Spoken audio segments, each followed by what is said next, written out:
छटक के हो हाथ से छटक के असो नहीं भागे दे हम तो हके लपक के हो तो हके लपक के हर साल भगलू हो हाथ से छटक के असो नहीं भागे दे हम तो हके लपक के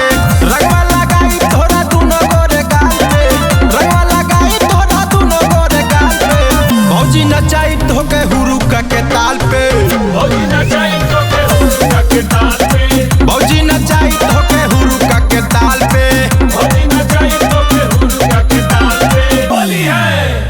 भैंसा के गोबर मंगाई ओ हमें कलर घोराई ओ हमें कलर घोराई ओही रे कलर से भौजी के चोली साया रंगाई चोली साया रंगाई। भाग बुड़बक ऐसे ना होइसे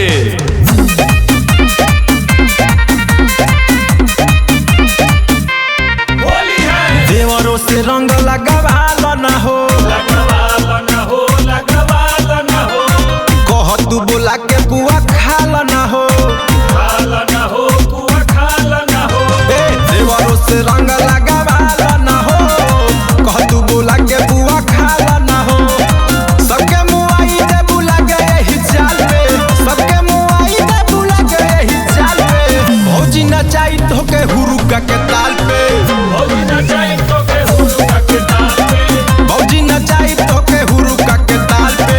भौजी नचाई तो के हुरुका के ताल पे बोली है ओ बड़ा बस के मंगाई ओके पिचकारी